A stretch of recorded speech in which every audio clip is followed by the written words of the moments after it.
Welcome to the Scarves and Spikes pre-match show. Sydney at Bank of America Stadium in Charlotte. Henry from his home in suburban Atlanta, Georgia. And Tommy from a moving vehicle, not driving, I should point out. No, well, driving. just no hands. Just no hands. It makes it safe. Yeah. We have the full 100% spectrum. safe. I know. How are you guys? Doing all right? Good. Sydney, you haven't gotten a beer thrown on you by the owner, right? I have not. I think I'm in pretty good shape. I think we're in a good spot. Good. You got to worry about that when you're in Charlotte. I know. Hope I get out nice and dry. I like my chances. Yeah, guys, first away day of 2025. By the way, if you guys can't hear me, let me know. Try not to. You're a little quiet, but it's not. It's too good. much noise here. But yeah, how you guys feeling? We got some youth playing today, right? Presumably. Yeah. I just tweeted that out. I'm like, the two fullbacks that are probably starting today have combined for 91 MLS minutes in their careers. And all of those are for Matt Edwards, who played 90 in the last game. So it's not great. I was going to say that could either go one of two ways, right? Yeah. Now to be fair, Atlanta's young left backs have tended to have like really good debuts. Like George Bello and Caleb Wiley have done very, very well. So maybe Dom Chankwi will follow in those footsteps. And, we could see him. Ronnie Dyla spoke wonders of him during preseason. So I think, he fully trusts him to take that role. And we'll see, man. Well, presumably we'll see Chonky. We haven't seen the lineups yet, but we expect that he could start unless Ronnie Dyla moves to back three, which is possible. Tommy, how are you feeling? Excited. When you see the youngins play, it can give you hope. It can also scare you. But I said, I think on Wednesday, getting your first start on the road. I brought a can of pop this time, not a bottle of pop, just because I didn't want people judging how I drink. Right.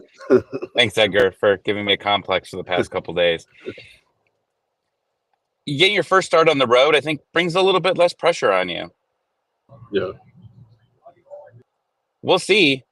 We still need to see Charlotte's line, but I think that's more interesting to me than what Atlanta United's is, because Zaz got back on Thursday night. Yeah.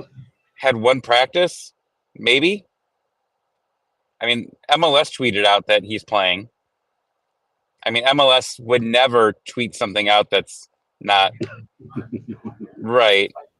Well, it's a tough ask. It's a tough ask, and I don't know if he starts. I think he does feature in the second half, but again, we'll see. It depends on how he's feeling. Jet lag's a real thing, obviously, and he hasn't trained, like you said, Tommy, but a couple of days this week. Those are big factors, and because of that, I don't think we see him start. Now, I could be wrong, and we're just looking at wait for lineups to come out, but he almost certainly doesn't go 90 minutes. I'll tell you that much. No chance. But yeah, I mean, it's going to be an interesting battle between him and Matt Edwards. It's one that we highlighted on our across the pitch this week as one of the matchups to watch. But the other one, kind of looking on a bit of a more positive note, Miguel Almiron against Tim Ream. Tim Ream, who apparently he didn't look that good against Seattle. He was beaten very often by the young Georgie Menungu for Seattle. So there's hope there because Miggy is obviously he's a more experienced forward, and he's got pace that he could probably use that to his advantage when playing against a defender like Tim Ream, who he's obviously very experienced, but he's playing out of position. He's normally a center back, but also he's not necessarily the fastest guy. So I'm interested to see how those battles will shape up. And let us know in the comments. Let us know in the chat what your predictions are for the match. I said 2-1. Got Tommy and Henry. What do you guys said about this? I believe I said 2-1 as well. Atlanta. That was before anything that came out. Yeah, I can double check, but I think you said that. I said 3-2 Atlanta. That was obviously before news came out, but it should be fine. I'll stand. Down saying sometimes the best defense is a good offense. So, right now it's said I'd rather win matches 4-3 than 1-0. So maybe we'll see some of that this afternoon in Charlotte. I'm seeing a lot of people shout out Anton Waltz, of course, former Atlanta player, former Charlotte player. The supporter section, the vault will pay a tribute to him in about the 4th or 5th minute. The entire stadium, I'm sure, will stand in his memory. But that's always sort of the ties that bind this particular derby, makes it maybe a little more special than some derbies around MLS. So certainly we'll see that a little bit later on this afternoon, probably in the 4th or 5th minute, like I said. They sold out the supporter section. Woo! Reported. Is that not a common thing, I guess, with them? I don't know. I think maybe it was some PR, a little PR thing that they tweeted out.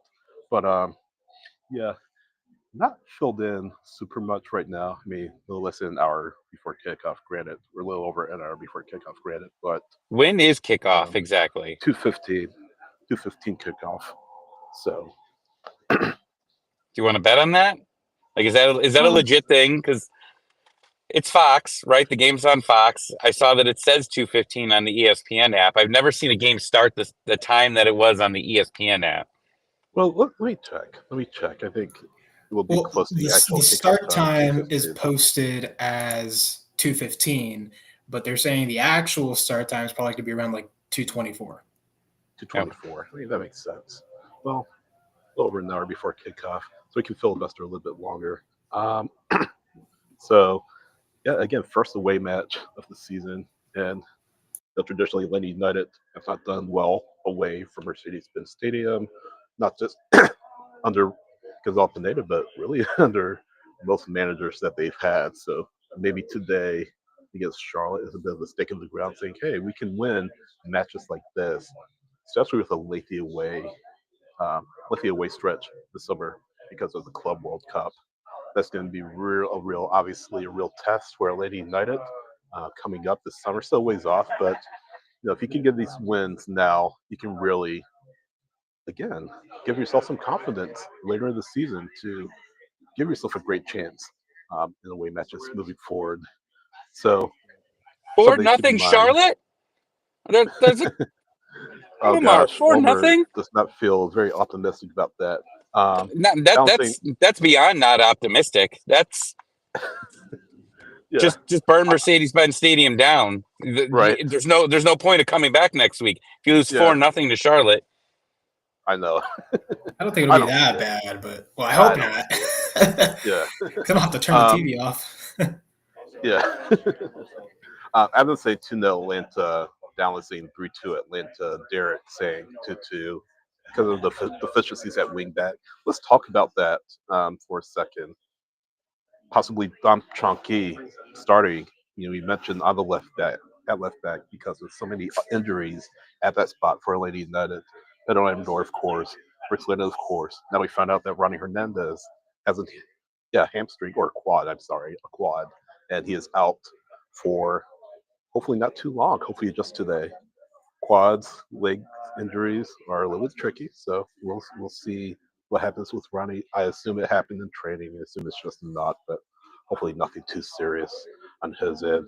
We'll look to get an update from the club as soon as we can, but no Ronnie Hernandez, unfortunately, for Atlanta United. Do you guys think we see a back three, or does he stick to a back four? I think he stays. Yeah.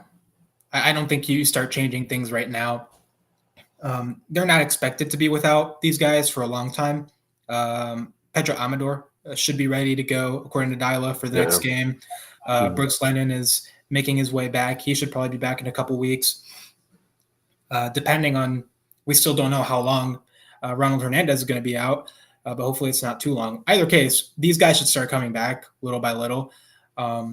And I don't think it makes sense to switch the formation when you've been working with this one the entirety of preseason. That involves a lot more changes in terms of a tactical aspect. Look, Ronnie Dyla trusts Dominic Chankwi. He chose him a lot during preseason to start on the left with most of the starting core. So I expect him to, have faith in him. And Dyla likes playing the kids. He likes to, he trusts them a lot and give them opportunities. So this is a big chance for Dominic Chankwi. And hopefully he takes it and has a good game. Now, I kind of want to go back to something y'all mentioned, like, he wouldn't have the pressure away. I kind of see it as two ways. Like, yeah, you're not in front of Mercedes-Benz Stadium, but you are in a stadium that's going to be packed of fans that are now not on your side. I think only Antonio is coming up. And so I don't know. I feel like there's another side to that, but we'll see. Again, I think the deficiencies, the missing pieces that are in attack or in the defense right now, that can somewhat be made up by the attack that you have. Because I think that this attack will definitely get a few goals today. If they're clinical, I definitely think that they could try to kind of balance that out. Charlotte, again, did not look fantastic against Seattle. Yeah, and Dean Smith crushed this team in post-match. Excuse me, this team didn't play well. I mean, you felt that they were pretty fortunate to get a point out of it. Seattle's goal was an own goal, so doesn't shine too brightly on the attack. But yeah, he wasn't happy. So he'll have his team motivated to come out in front of this home crowd and hopefully get a result on their side against a southeastern rival. Tommy, you think they stick to a back four, or do you think they kind of shift? I think they stay where they are. I think Derek Williams is going to be probably the most important part of this game for me. Hopefully he's able to start, hold things down, help the kids out defensively, not allow as many silly chances as that we had in the first game, clean that up, and hopefully your offense can get a few in and you go home and with not a lot of stress. Because there was a lot of stress in that game. In game one, there was stress. I mean, while it was exciting, you went up 1-0, allow a goal a little bit later, go up 2-1, allow a goal a little bit later. Hopefully, you just score a goal and don't allow any. That'd be nice. It's easy. Yeah, it sounds easy. If they were easy, though, everybody would do it. So, still waiting on lineup, still waiting on Atlanta United and Charlotte to post their starting 11 for the afternoon. So, we'll continue to chat here. Of course, like we're mentioning, the advertised kickoff time is going to be different than the actual kickoff time. So, we'll have some time to kind of kick the ball around, so to speak. No pun intended. Well, pun intended. I didn't intend that pun, actually. I wonder how the offense is going to look during this game. Some teams play a little less aggressive on the road. I want to see how this team comes out on the road in this game. That's a good point. Do they stay aggressive? I think they do. I don't think that they're going to sit back and like some other Atlanta United teams on the road where they become a completely different squad and it's boring and they're more trying to get a point than lose. I don't see that being the case here, but I'm hoping I'm right. You have the ability to be aggressive, though. You have players that can do that, right? You have a lot of them. Yeah.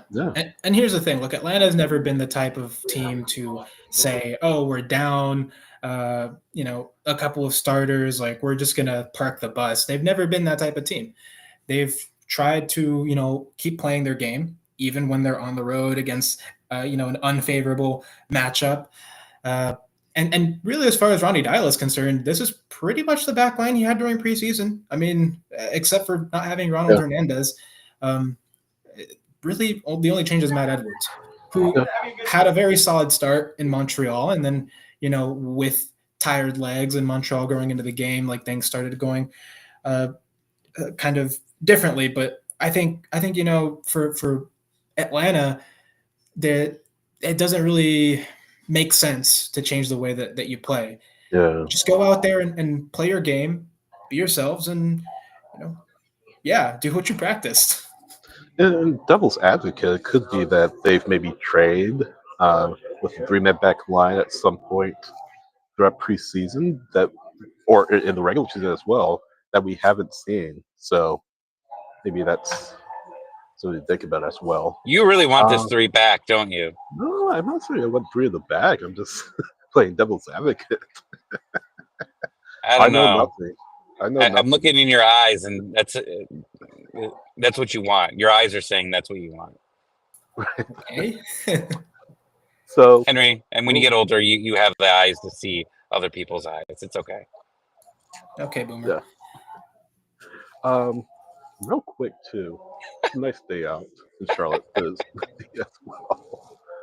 I don't know. What's the You temperature? guys are laughing at, but it's temperature. I gotta check that. But it's windy. It's windy. I know that. 70 degrees. Beautiful day 70? outside. Oh, But jeez. will the wind be a factor? Yeah, 70. So will the wind be a factor? Oh, We'll see. 70? That's Yeah. Mascara's number. So, hey, let me just connect the dots here. Let me pull out the conspiracy board. All right. Get another Edwin banger. I would not be opposed to that at all. Um, so just looking at Charlotte's lineup, just waiting for Charlotte to post their lineup as well, kind of refreshing our screens. Obviously, this is kickoff time. Push things back just a little bit. So let's maybe take a look at some comments. Dancing. Thinking as fullbacks go forward west, giving more opportunities for Sleesh and Creek to go forward. So we'll see that. Hopefully, well, you may see that. Ricky saying 4-3 Atlanta, another high scoring affair. Over saying, what's the over under on Edwin playing left back? I don't know if that's going to happen. I don't see that happening. I'll take the under. Yeah, way under. More saying Saba and Migi score goals. So thanks for your comments in the chat as always. Really appreciate your help, um, or your support, I should say, um, as we kind of move on here. Well, Just here, to I'll say, I bring up have some the real quick, Edmund Sydney, Digger as if you well. don't mind. Go ahead. I was listening to Ronnie Dalla's interview, I think it was yesterday, talking about the team and giving them a rest because it seemed like they were a little tired throughout the week. Anyone else watch that? Yes, I did see that, and that's the thing I was wondering about. Like, you would just push at the risk of maybe overworking your team. So you just have to be careful. It sounds like he's trying to do that in training. I don't know, Henry, you Well, heard that at all? No, I have no idea what y'all are talking about. well, the first time we did our homework and Henry did not. Yeah. I'm proud of us, Yeah, Sydney. it's been a busy week, so No, that was you got me there. that was his comments from Thursday's training. They mentioned that, but I wonder if does that work into his substitution patterns too this afternoon. That's what I'm curious about. I mean, we all were yelling, "Where's the subs? Where's the subs?" when this team was starting to look real sloppy around the 65th minute ish. I think lineups are starting to pop up, Sydney, and my MLS alert thing's going off. All right, let's pull it up. They should be going up very soon. Charlotte might have theirs out.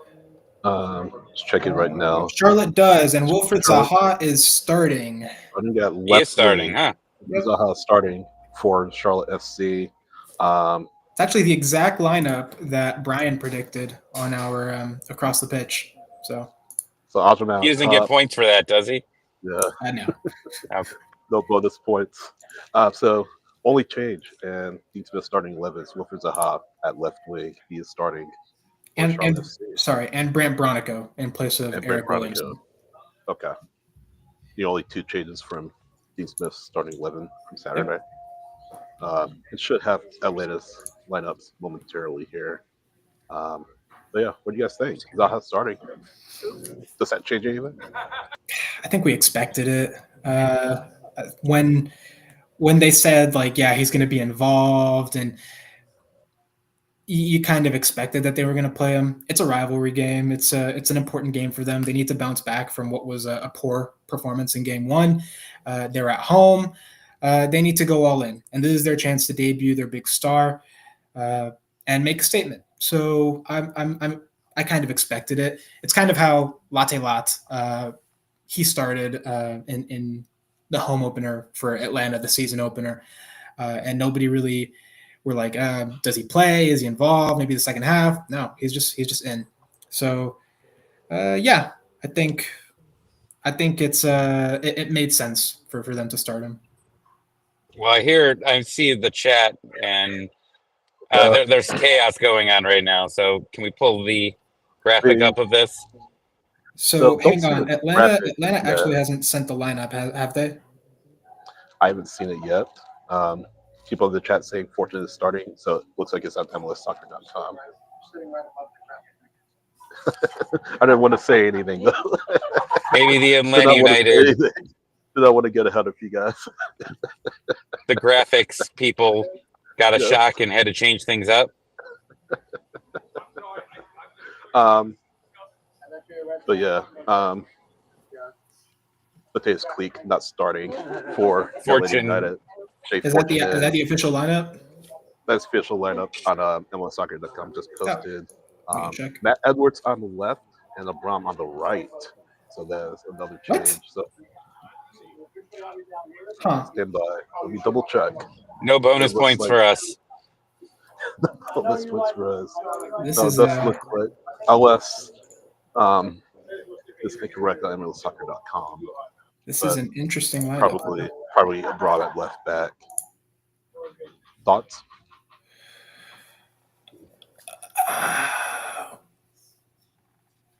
Let's see. No thought? What? Okay, well, it doesn't make sense for me for them to switch Edwards and Abram, unless they want Abram on the right side because he's more experienced and he can go up against Zaha. But you're like taking them off the sides that they really prefer, from what I understand. That part doesn't make sense to me. I think you'll see Matt Edwards on the right and Abram on the left. Yeah, MLS I think has it wrong. MLS has it wrong. But yeah, Louis Abram will be at left back for Atlanta United. I'm a little surprised. I mean, Abram has played left back obviously for Atlanta, but I think Dylas maybe not ready to give Strunky that chance just yet.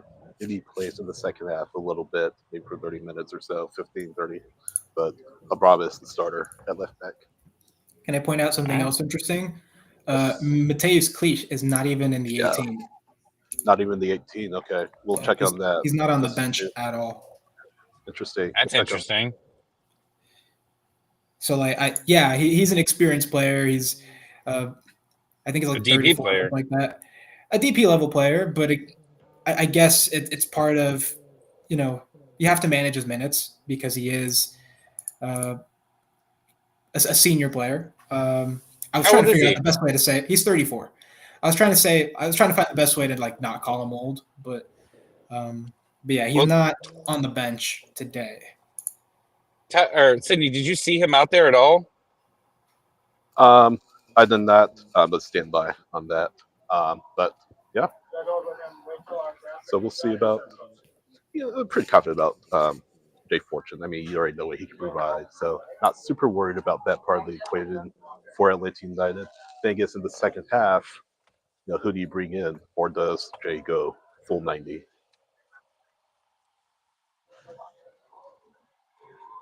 What do you guys think? I think he could go full 90 if you needed him to. He did a good job last season. He was very reliable towards the end of the season. Yeah, I'm fine with him in that position. The only thing is you do miss some of what Cleat can bring in terms of chance creation and moving forward. But yeah, I mean, I'm just surprised that he isn't even on the bench. Right, it's week 2. I don't. It doesn't seem right that he's just not even available to come off the bench. So, but Unless he it's like wasn't a on last the minute injury. thing. Right, he wasn't on the injury report. I don't know if you just plan on not having him travel. I don't know MLS rules. Do you have to list that you're just not making him available? I don't think you I don't think do. so. I don't think so. I hope nothing happened. So William Baugh, Yeah, is he in the team? Hold on. So William Baugh's it in has the to be. team. I mean, William Baugh's in the team. William Baugh's on the bench. Yeah, But I think he's the he's available. only midfielder on the bench. So he'll come in for J-Hope probably the second half if need be. Yeah. Well, Sydney, we know the first question. Well, Doug will probably ask it, but if he doesn't, or you want to tackle him, you can ask the question. We'll find What the out. hell? We'll find out. What the hell, Ronnie? What the hell? We will find out. Ask it just like that. We'll report it when we know. Any final thoughts? Well, this is a little bit different than what we thought. Yeah. I'm still scared. What part is? Yeah, I'm a little nervous. I'll be real. Man, I don't know. I feel like I think it'll be okay. I think the attack will still be able to pop off a little bit. It's basically the same midfield we had for the last half of the season, if you think about it. So no change there. The only change is that your two starting fullbacks are out, and Doug just reported Cleese is out today because of flu-like symptoms. Oh, I gotta hope that the rest of the team doesn't have that either. Yeah. Wow. Okay. It usually doesn't just go with one. Yeah. Well, that's very unfortunate for Atlanta. Another absence on top of an already depleted starting roster. Exactly. Well, feel better. Exactly. Stay away from everyone else. Don't breathe on them. No, exactly. Well, thanks for watching, everybody. Thanks for joining us. Well, after 3 takeaways after the match. Obviously, I'm here at Bank of America Stadium. I have coverage from post-match, Ronnie Dialer's comments, player comments as well. So yeah, enjoy the match, and we'll see you next time.